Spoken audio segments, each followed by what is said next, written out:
Ini ada pertanyaan Bapak dari Ibu Latifah. Ya, Oke.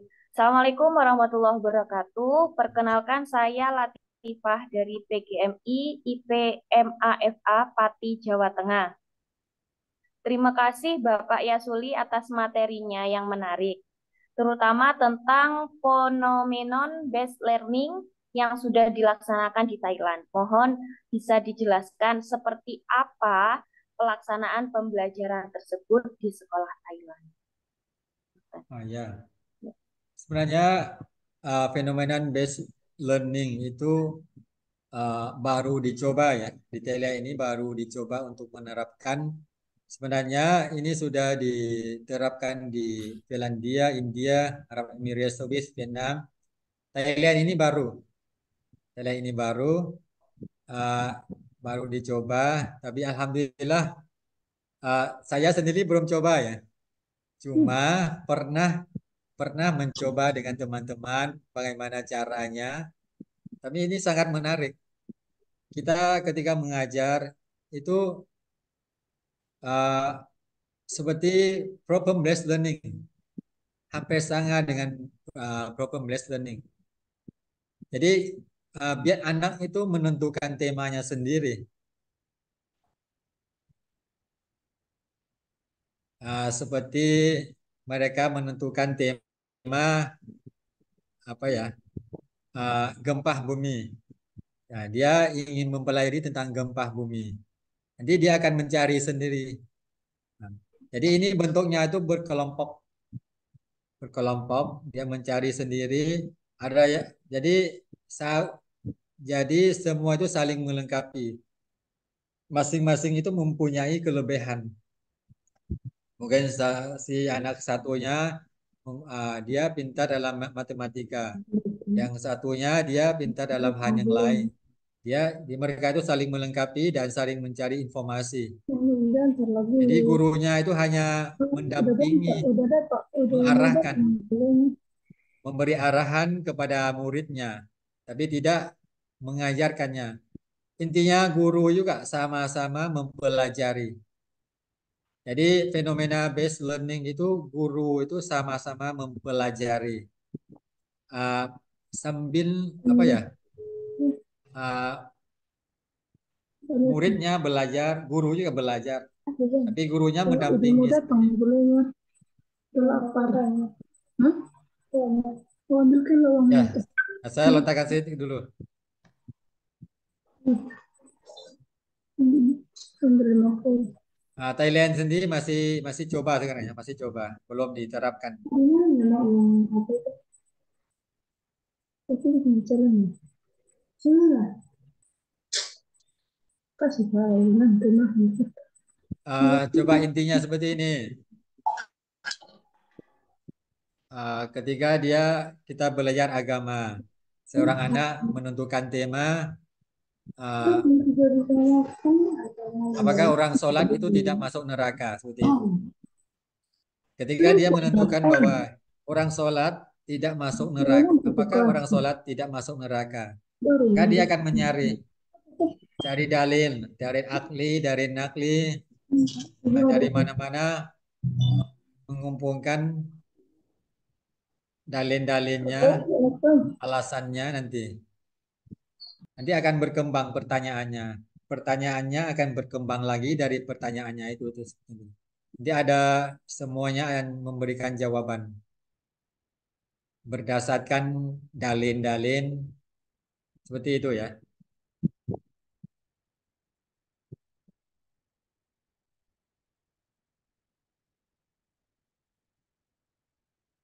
Ya Rizky? Sudah Bapak? Ya, setidaknya tahu Silakan paham dari lah tidak. buku yang lainnya. Mungkin ada pertanyaan lagi. Oke, mungkin sambil mikir apa yang mau ditanyakan ya. Di sini kita dari sahabat ayah bunda juga ada giveaway. Jadi giveaway ini dikhususkan untuk peserta webinar pada hari ini. Giveaway-nya adalah saldo pulsa untuk dua peserta webinar. Caranya gampang. Bapak Ibu semuanya bisa follow. Yang pertama, follow semua medsos dari sahabat Ayah Bunda, dari TikTok, YouTube, Instagram, dan FB-nya. Setelah itu, share kegiatan webinar kali ini dan ceritakan di Instagram peserta dan wajib tag Instagram sahabat Ayah Bunda. Jadi nanti kalau sudah follow dan bikin story ya, story IG, jangan lupa tag juga sahabat Ayah Bunda. Nanti pengumumannya di tanggal 19 Mei. Tuh. Ya mungkin tentang Thailand juga boleh ya. Di luar tema juga boleh. Iya, semenarik mungkin sudah. Eh, Sambil menunggu pertanyaan, saya sampaikan bahwa di Thailand kami ada kuliah. Saya kira ini hampir sama ya dengan di Indonesia bahwa kami kuliah ada subsidi dari pemerintah 15 tahun gratis pendidikan dari TK sampai SMA seperti itu ya.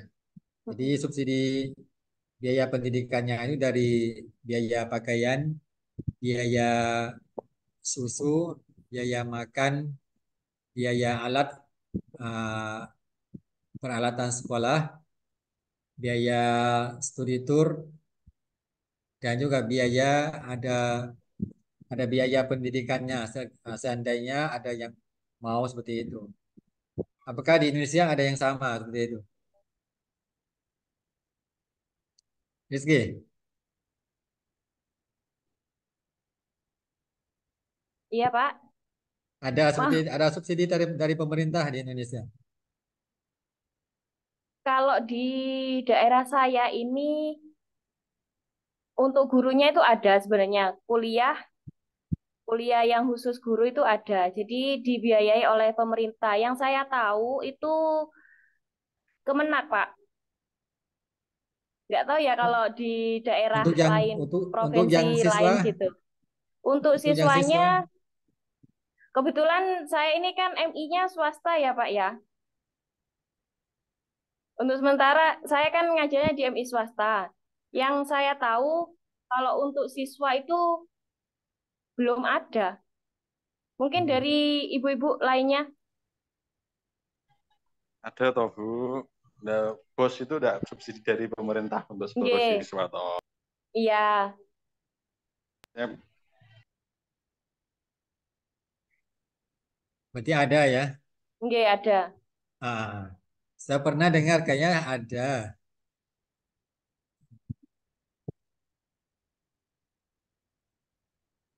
Mohon maaf Pak, ini Ibu Sri Nur Cahyati. Angkat tangan, Ibu ada yang mau ditanyakan, Ibu Sri? Bismillahirrahmanirrahim. Assalamualaikum warahmatullahi Oh, wabarakatuh. nggih. Waalaikumsalam Waalaikumsalam. warahmatullahi wabarakatuh. Perkenalkan, nama saya Sri Nur Cahyati dari PGMI STI Sabili Bandung.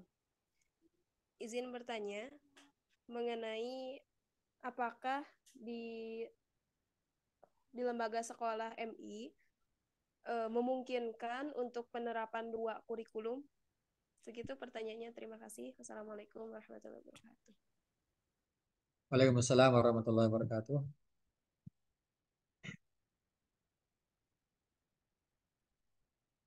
Ya, apakah memungkinkan untuk menerapkan dua kurikulum ya di satu lembaga seperti itu?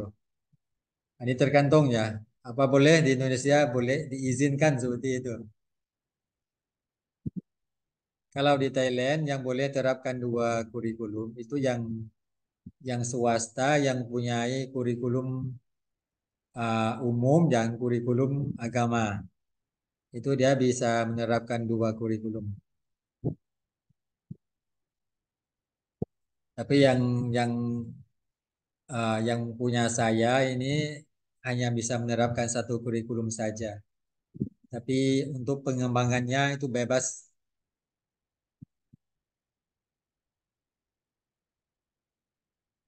Saya nggak tahu peraturan Di Indonesia itu seperti apa ya. Tergantung pemerintahnya sendiri. Sistem di pendidikannya seperti apa. Mungkin Bapak Prodi mungkin bisa menjawab untuk menambah dari saya seperti itu ya.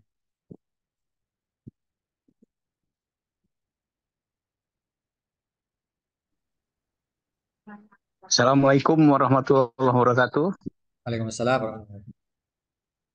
Perkenalkan, nama saya Yusir Mansa. Saya pengelola yayasan di pendidikan. Tentang campuran kurikulum agama dan umum, biasa di Indonesia juga diterapkan. Regulasi untuk pelaksanaan pembelajaran khususnya di daerah itu diperbolehkan disisipi oleh kurikulum lokal yang artinya pembelajaran di satu daerah bahkan diharuskan begitu supaya murid-murid yang ada itu memahami kondisi daerahnya tersebut. Contohnya di daerah Tasik ya, daerah Tasik, daerah Cianjur, itu budayanya walaupun sama, budaya Jawa Barat ya, budaya Sunda, akan tapi disisipi pembelajaran kurikulum muatan lokal yang sesuai dengan karakter daerahnya. Itu barangkali tambahan. Terima kasih. Terima kasih Pak Yusri, Pak Kepala Yayasan ya Pak ya. Sama Ya. Pak berarti. Ya, di Thailand juga harus maksudnya muatan lokal. Kurikulum muatan lokal itu sesuai dengan perkembangan di tempatnya sekolah berada seperti itu.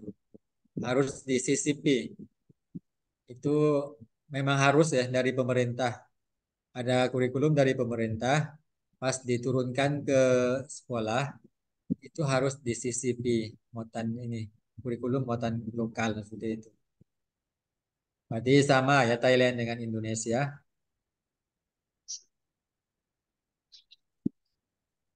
Ya, betul.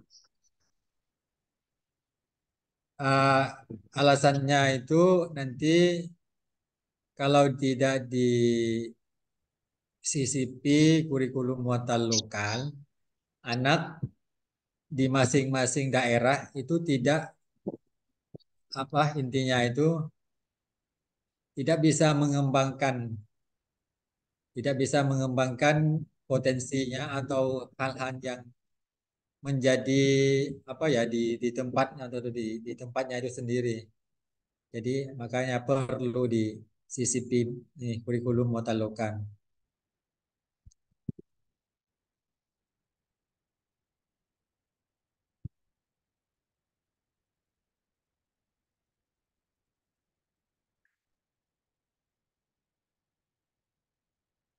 Saya mohon maaf kalau memang kadang-kadang tidak jelas, minta bantuan nanti ada tambahan dari keterbatasan bahasanya.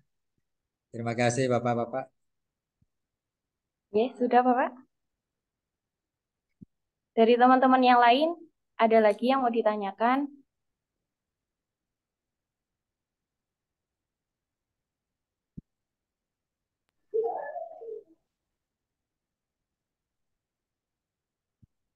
Sudah? Kalau misalnya nggak bisa mau ngomong atau lagi sibuk bisa diketik di obrolan itu ya, nanti saya bacakan.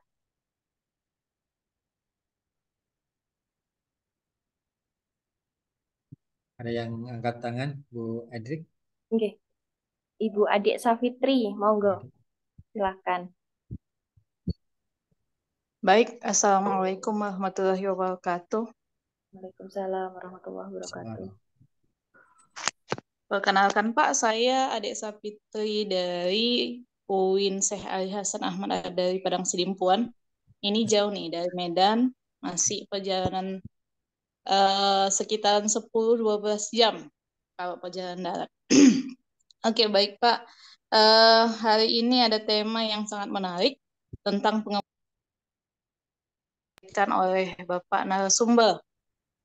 Nah, ada hal yang ingin saya tanyakan terkait pengembangan kurikulum ini, yaitu di Indonesia kita tahu sendiri bahwa perubahan kurikulum itu sangat sering sekali.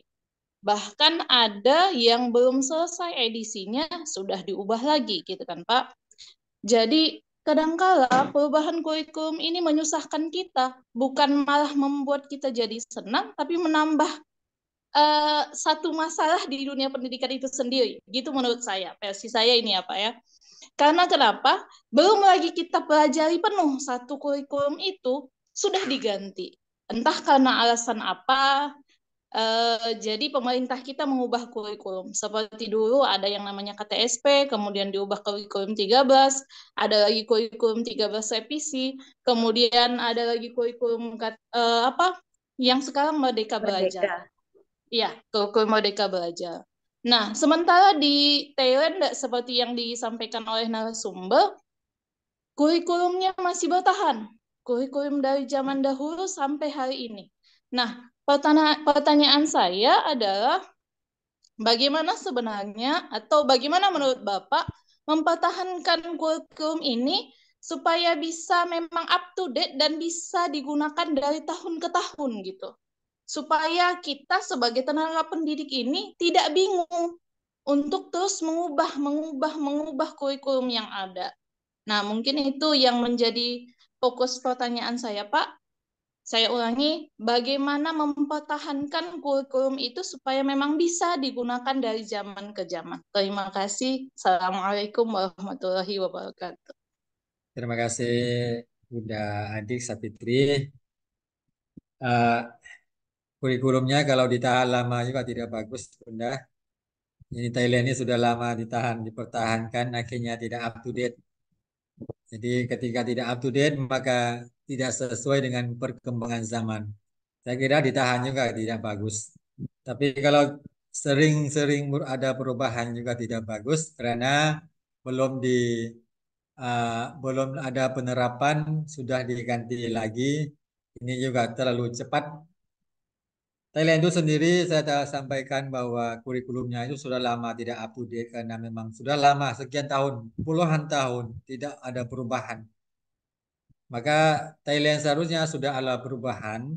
Kalau Indonesia sudah ada beberapa kali perubahan dari kata SP 13 Merdeka sampai sekarang itu sudah beberapa kali ada perubahan. Sampai tidak sempat ya. Ini mau dikatakan salah siapa? Saya tidak berani juga mengatakan seperti itu. Ketika ada pergantian orang ini ya, pergantian politik seperti itu ya, pergantian orang dalam, jelas ya ulang ada perubahan sesuai dengan uh, orang-orang yang duduk di atas seperti itu. Jadi mau diapakan lagi kalau orang di atas kurang memahami pendidikan atau biasanya kalau di Thailand ya, saya tidak mau menyinggung Indonesia lah seperti itu. Kalau Thailand sendiri, mereka itu tetap mempertahankan, tapi ada perubahan di sini.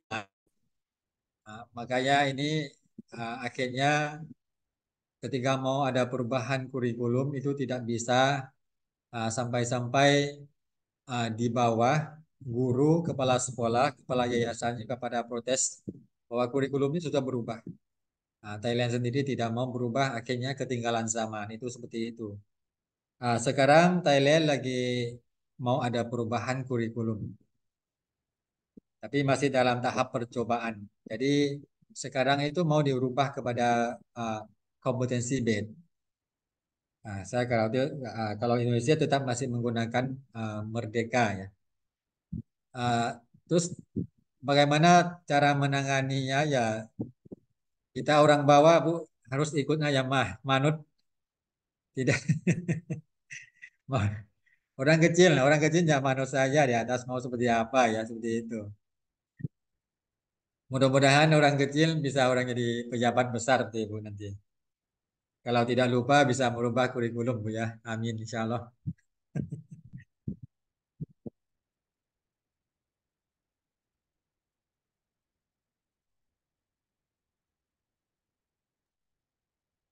Biasanya di sekolah itu bisa mengaplikasikan Bu, sesuai dengan keinginan sekolah sendiri.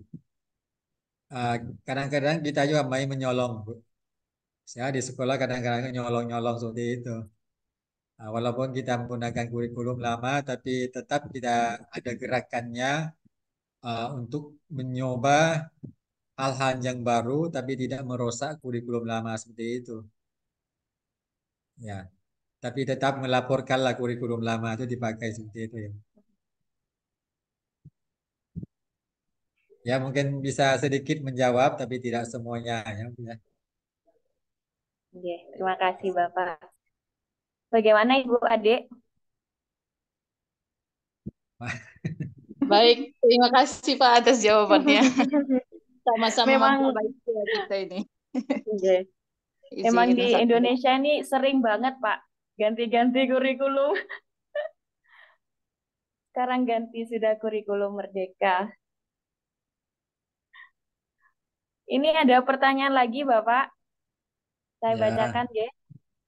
Assalamualaikum, saya Hazib dari IP MAFA Pati, izin bertanya jika masih ada kesempatan. Apakah di Thailand ada bimbingan dan konseling di tingkat sekolah dasar? Jika ada, bagaimana prakteknya? Terima kasih. ya terima kasih Pak Aziz. Eh, saya bandingkan ketika saya di Indonesia sebelum saya pulang ya tahun 2012 itu di Indonesia sudah banyak menggunakan bimbingan dan konseling di sekolah. Ketika saya pulang itu ada di Thailand itu masih belum ada bimbingan dan konseling di sekolah. Karena dari pemerintah sendiri masih memandang bahwa belum penting ya, tidak penting untuk menggunakan bimbingan dan konseling di sekolah. Baru-baru nih ya, baru akhir-akhir ini uh, baru diadakan seperti itu. Tidak masalah tidak belum semuanya, tapi ada sebagian yang sudah mulai menggunakan bimbingan dan konseling di sekolah. Karena melihat ada kepentingan untuk murid itu sendiri dan mulai melihat adanya kepentingan bimbingan dan konseling. Jadi Thailand ini baru. Saya kira Thailand ini masih di belakang Indonesia ya kalau berbicara terkait dengan bimbingan dan konseling. Kalau lihat dihitung dari waktu ya, dari saya pulang dari Indonesia sampai sekarang.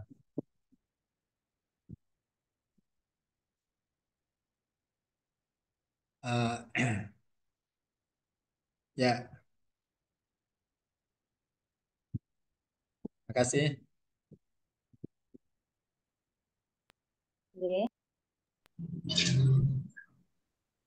Baik, Ibu. Iya, monggo Baik, Ibu Nur Syaidah. Silakan. terima kasih kepada Ibu Rizky sebagai moderator ya. Hormat saya kepada Bapak Yasuluddin Dulem. Saya dari Unsyahada Padang Sedimpuan sama dengan Ibu Adik Safitri tadi ya. Kajian yang diberikan sangat menarik menurut saya ya. Terkait dengan kurikulum ya. Di Indonesia memang saya akui kurikulum itu sering berganti. Itu dengan tujuan menurut saya adalah itu versi mana yang baik. Cuman belum dilaksanakan sedetail mungkin sudah berganti. Itu saja tujuannya mungkin ini adalah yang lebih baik lagi. Pertanyaan saya, apakah di sekolah yang tempat Bapak bekerja, anak-anak di Thailand itu, siswa yang di Thailand itu pada saat akan memasuki sekolah ada dilaksanakan tes ya. Tes ini dengan tujuan para siswa mengetahui minat dan bakatnya dan pihak sekolah sudah mengetahui minat bakat anak ini sehingga guru yang ditetapkan untuk membimbing anak ini sesuai dengan kompetensinya. Itu pertanyaan saya, Pak. Sehingga kan kalau anak ini sudah diketahui minatnya, maka pihak sekolah menentukan inilah guru yang tepat untuk anak yang mempunyai minat bakat pada seni, pada sains mungkin ya, pada olahraga mungkin. Apakah di sana sudah ditetapkan seperti itu, Pak. Terima kasih. Saya kembalikan kepada Ibu Rizky. Assalamualaikum warahmatullahi wabarakatuh. Waalaikumsalam warahmatullahi Waalaikumsalam wabarakatuh. warahmatullahi wabarakatuh. Terima kasih Bu Nur Syaidah. Alhamdulillah Bu, ada di tempat saya kerja itu sendiri belum ada tes masuknya, Bu. Tapi ada beberapa di sekolah di samping dan sekolah teman saya itu sudah ada tes masuknya. Jadi mereka sudah awal masuk itu sudah ada tesnya. Mereka sudah tahu tingkat bakat anak itu sendiri, sehingga mereka itu memisahkan kelasnya. Bahwa kelas A itu kemampuannya segini, kelas B kemampuannya segini. Tapi mungkin ada kelas A, B, C yang seperti itu. Tidak, uh, jadi kelas A mungkin dia pintarnya dalam tentang matematika, kelas B tentang bahasa seperti itu, kelas D dia ya tingkatannya biasa-biasa seperti itu. Itu tesnya seperti itu, tapi untuk mencapai keahlian dalam bidang apa itu belum. Ada beberapa sekolah yang sudah besar ya, yang sudah besar, yang sudah lama, yang uh, sudah mantap lah seperti itu. Sudah siap, yang gurunya sudah mencukupi, baru bisa melakukan tes seperti itu.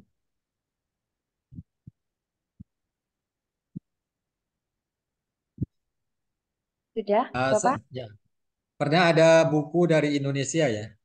Saya pernah menerjemahkan buku dari Indonesia yang membaca seperti baca tangan, melihat apa ya. Terus ada tes darah seperti itu. Tes. Tes Seperti sidik itu. jari biasanya kalau di sini. Ya, Ya, Bu. sidik jari. Ya. Itu sekarang mulai digunakan di Thailand. Mulai digunakan di Thailand untuk mencari keahlian murid itu Iya. sendiri. Minat bakatnya apa? Ya, minat bakatnya itu. Ya, mungkin sekian dari saya, Bu. Bagaimana Ibu Nur Syaidah? Sampun jelas? Sudah jelas? Terima kasih Pak atas sharingnya. Saya kembalikan kepada Ibu Rizky.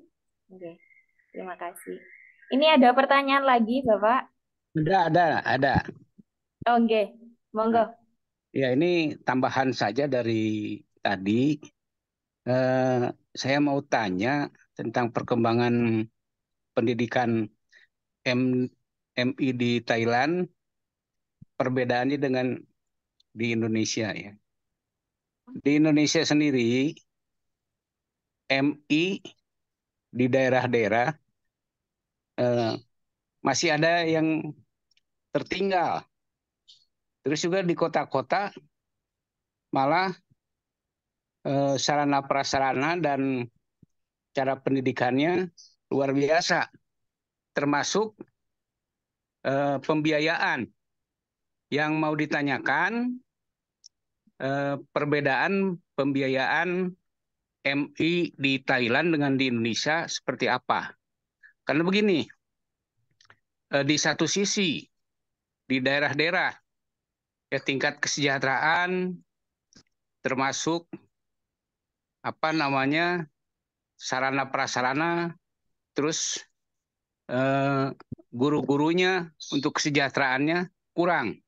Tapi di sisi lain ada pendidikan-pendidikan MI ya di bawah swasta seperti pendidikan MI boarding school. Itu biayanya sangat sangat luar biasa. Ya, bahkan lebih diindikan mahal. Ya, seperti pendidikan MI di boarding school Jawa Barat ya, di Bekasi, Tangerang ya, terus di nyebrang sedikit ke Jakarta. Itu masuk MI itu sampai awal masuknya aja ratusan juta untuk pembiayaan. Apakah di Thailand seperti apa? Terima kasih. Assalamualaikum warahmatullahi wabarakatuh. Waalaikumsalam warahmatullahi wabarakatuh. Terima kasih Pak Yusr Mansyah ya. Ya. MI di daerah ya, MI di daerah dengan MI di kota atau pinggir kota itu ada perbedaannya di Indonesia. Eh, hampir sama, Pak. Cuma di MI di Thailand itu sendiri ada yang juga tadi seperti Bapak sampaikan bahwa ada di bawah boarding school seperti itu. Ketika ada di bawah boarding school, ketika dia sarananya mencukupi dari segi pelajarannya dan lain sebagainya, uh, itu memang bagus ya, semuanya Iya. mencukupi, maka mereka biaya masuknya itu lebih tinggi. Hmm. Nah, terus MI yang bukan di bawah naungan boarding school itu murah, Ya. tapi di Thailand tidak terlalu jauh, Pak. Karena Oh iya. kita sama-sama, jadi walaupun dia di bawah boarding school atau tidak, itu biayanya tidak jauh berbeda. Karena tetap subsidinya itu dari pemerintah sama. Jadi ketika semuanya itu di bawah boarding school maupun tidak, itu subsidinya itu sama dari pemerintah. Jadi sama-sama rata subsidinya. Dia akan lebih lebih mahal sedikit ketika pengelolaannya. Pengelolaannya punya dia sudah banyak juara dan golongannya lebih bagus, akan lebih lebih mahal sedikit, tidak terlalu tinggi.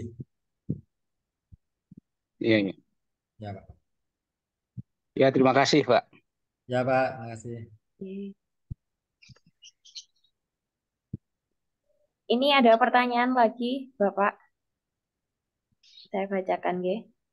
Assalamualaikum, perkenalkan nama saya Ani Sri Mulyani dari PGMI Sabili Bandung. Izin bertanya Bapak, melihat dari tema webinar hari ini mengenai tema peningkatan mutu manajemen lembaga MI, saya ingin bertanya mengenai faktor-faktor apa saja yang mempengaruhi mutu manajemen MI di Thailand. Terima kasih Bapak. Ya, terima kasih. Faktor-faktor yang apa, Mempengaruhi mutu mem- manajemen MI di Thailand. saya kira tidak jauh berbeda ya. Faktor yang mempengaruhi manajemen mutu MI di Thailand maupun di Indonesia itu sama-sama kalau arah pendidikan ya terkait dengan uh, apakah sesuai terus sarana prasarana. Biasanya kalau MI itu sendiri orang tua itu melihat pada perkembangan sekolah MI-nya dan sarana prasarana yang digunakan di MI tersebut apakah uh, sesuai perkembangan dengan zaman.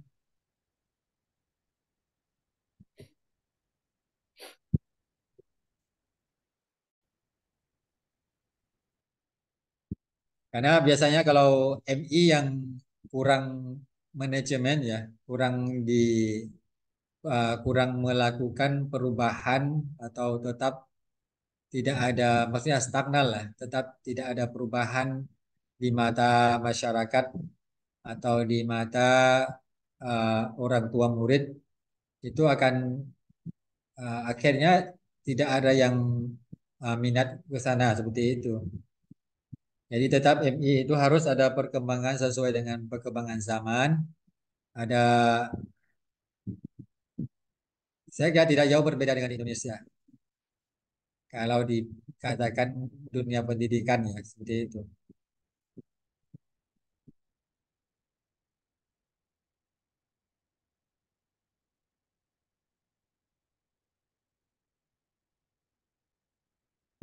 Karena di Thailand itu sendiri eh,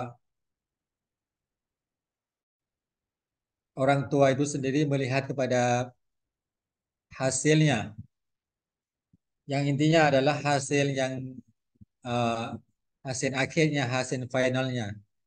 Nah, jadi murid atau yang lulus yang dari MI itu seperti apa, yang pengolahannya seperti apa, sarana prasarana seperti apa.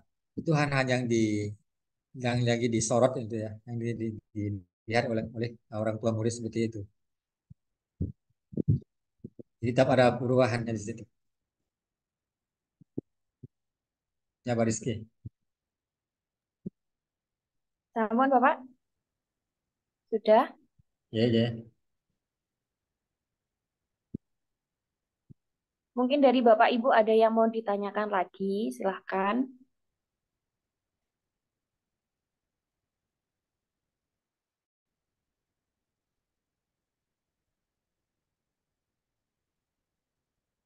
Apakah sudah cukup jelas untuk materi hari ini?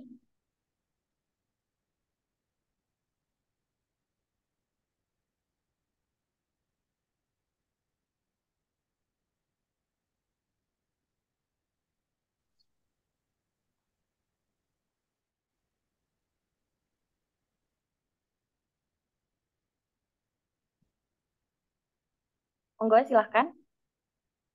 Kalau masih ada pertanyaan, bisa angkat tangan dulu.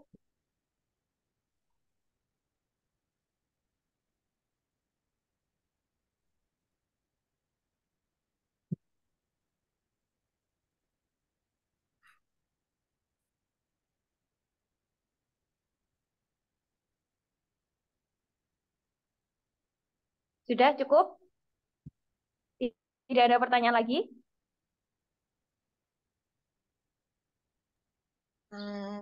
Boleh tanya, Mbak Oh, Rizky? iya. Monggo, silakan. Ibu Latifah Ya. Nuraini. Ya. Bismillahirrahmanirrahim. Assalamualaikum warahmatullahi wabarakatuh. Waalaikumsalam warahmatullahi wabarakatuh. Ya, perkenalkan kami dari PGMI IPMA Fapati, Pak Yasuli. Ya. Boleh sharing mungkin Pak Yasuli bagaimana perkembangan pendidikan Islam di sana. Sedangkan yang saya tahu di sana kan minoritas, ya. Maksudnya eh, di madrasahnya atau apa maksudnya di Thailand itu perkembangan pendidikannya seperti apa? Kalau di Indonesia kan mayoritas. Nah, bagaimana perkembangan pendidikan Islam di sana ketika di sana minoritas seperti itu? Ya, terima kasih Pak Yasuli dan Bu Rizky. Terima kasih Bu Latifah Nuraini. Ya, untuk pendidikan Islam ya, pendidikan Islam MI maupun madrasah di Thailand, eh, karena sudah tahu bahwa Thailand itu kan mayoritas orang Buddha. Nah, Islam itu minoritas, tapi eh, kalau dari sisi pendidikan sekolah swasta itu lebih lebih menonjol sekarang ya. Sekolah swasta itu lebih apa katanya bahasanya apa? Lebih di lebih favorit berminat daripada sekolah umum seperti itu. Karena sekolah swasta uh, madrasah itu perkembangannya itu lebih cepat daripada sekolah umum. Kalau memang dulu pernah suatu beberapa tahun yang lalu itu uh, murid-murid orang Muslim itu pada minat kepada sekolah umum. Tapi belakangan ini mereka itu pada kembali ke sekolah swasta. Jadi minat bakatnya lebih tinggi di sekolah swasta sampai-sampai pemerintah itu takut mereka kehilangan murid di sekolah pemerintah. Malah sekarang pada kumpulnya di sekolah ini pesantren, madrasah, MI itu sudah penuh sekarang. Ya, itu hal-hal yang uh, apa ya ada perubahan di Thailand sekarang seperti itu. Karena orang tua saya nggak tahu ya, tapi mungkin orang tua itu banyak ada kesadarannya bahwa ilmu agama lebih penting. Akhirnya mereka sekarang antarin anak-anaknya itu ke MI, madrasah, pesantren. Jadi ini alhamdulillah sekarang semakin maju lah seperti itu.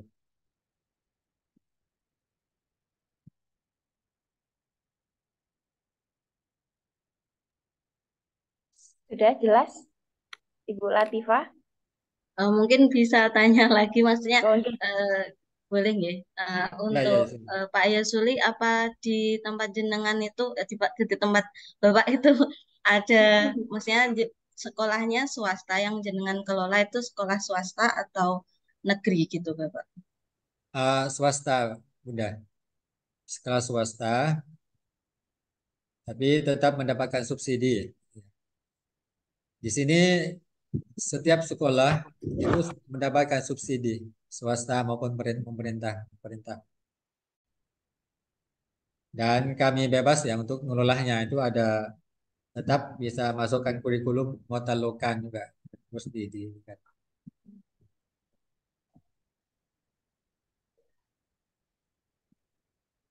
Ya, baik, terima kasih Pak Yasuli. Saya kira Ya, sama di sini juga banyak, terutama daerah kami ya di Pati itu, terutama di Margoyoso ini di kecamatan kami itu banyak juga yang lebih memilih sekolah swasta daripada sekolah negeri, dan di sekolah negeri pun yang siswanya tuh tinggal 5 orang gitu ya. Tapi mungkin nggak tahu di daerah yang lain, tapi di sini ada sama juga fenomena seperti itu. ya, ya. Ya, Kebanyakan seperti itu. Di ya, sekolah negeri sekarang tinggal ada yang 20, 30, ada 10 orang seperti itu. iya. Tapi kalau di swasta yang dikelola oleh kami semuanya itu ratusan. Iya. Banyak, alhamdulillah ada perkembangan seperti itu. Mungkin bisa diceritakan selain kesadaran orang tua tentang pentingnya agama, mungkin bisa dijelaskan Bapak sebagai manajemen apa kepala sekolah, bagaimana manajemennya terkait dengan tema hari ini, gitu. Seperti itu, Iya. manajemen apa yang unggul gitu di sekolah Bapak gitu. Terima kasih. Satu lagi isunya katanya itu akhir zaman, Bunda. Katanya akhir zaman itu orangnya kembali kepada ini pesantren. Apa manajemen sekolahnya? Yang saya sampaikan tadi bahwa kalau sekolah pemerintah kan mereka kalau mau bergerak, mau minta subsidi, mau melakukan apapun itu sesuatu itu harus melalui proses panjang, Bunda. Itu gampang saja.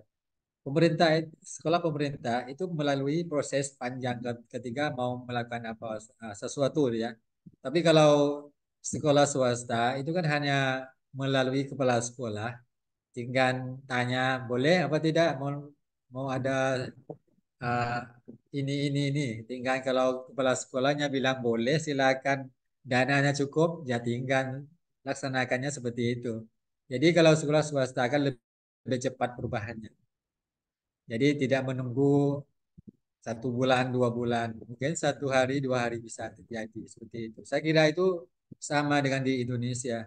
Ketika prosesnya lebih singkat, padat dan cepat, itu uh, perubahannya itu akan apa ya? uh, Bisa dilihat dalam jangka waktu yang pendek. Itu ada perubahannya langsung. Nah, ketika ada isu-isu yang perlu ditangkap, ya kami langsung menangkap seperti itu. Tidak harus menunggu perintah dari pemerintah kan, kalau sekolah swasta seperti itu. Saya kira itu satu cirinya yang membuat swasta itu lebih berkembang dan sekarang lebih berminat dan dipilih oleh orang tua. Apalagi di Indonesia sekarang kan, saya kira perkembangan pendidikannya, alhamdulillah saya dengar lebih ini ya, mendahsyat ya, lebih cepat perkembangannya. Alhamdulillah.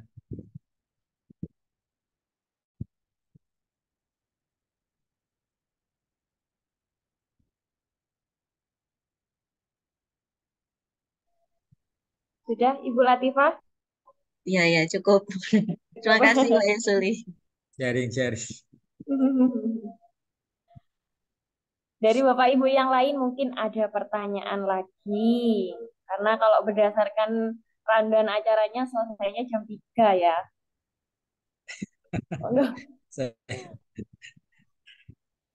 Bisa memaksimalkan waktu yang tersisa. Silakan. Ada lagi? Kalau memang tidak ada, akan saya akhiri.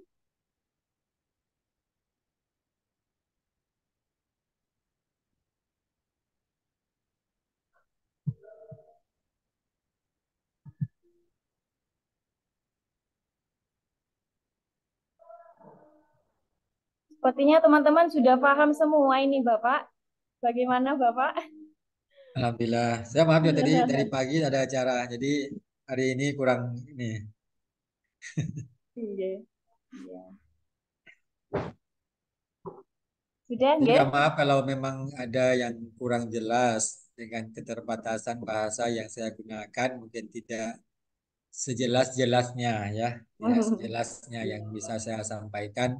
Mudah-mudahan bisa menangkap apa yang saya sampaikan segitu. Terima kasih.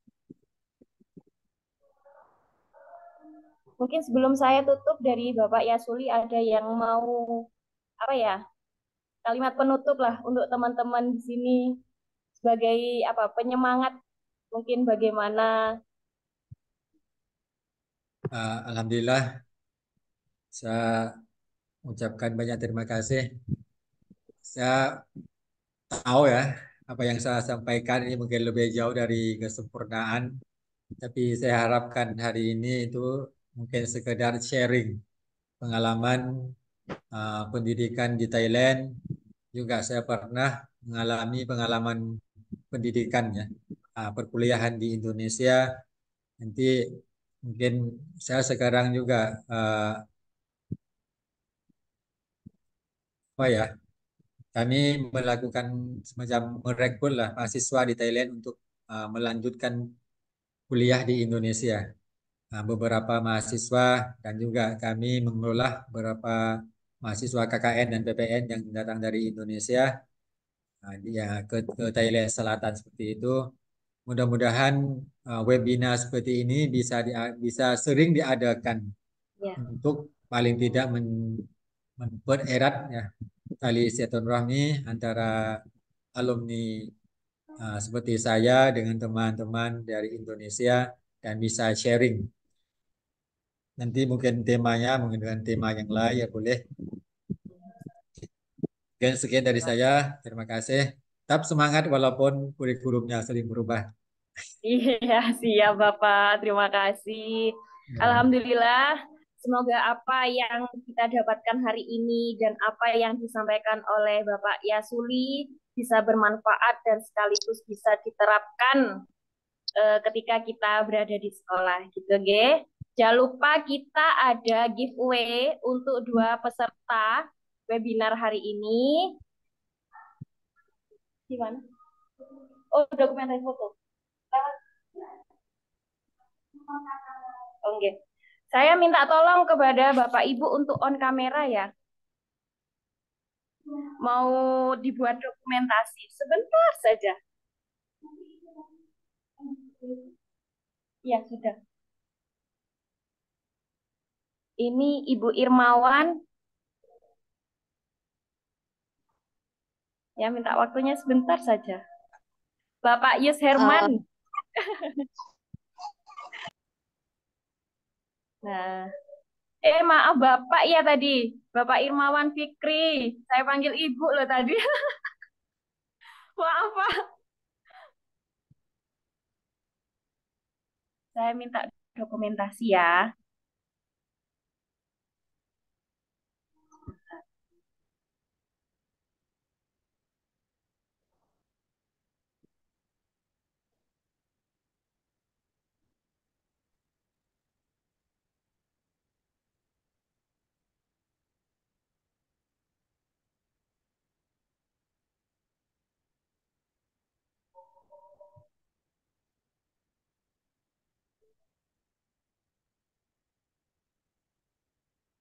Sudah?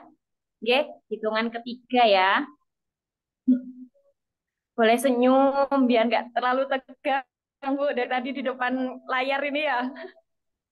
Mau nggak 1, 2, 3. Oke, sekali lagi. 1, 2, Tiga. Oke, siap. Terima kasih. Gimana?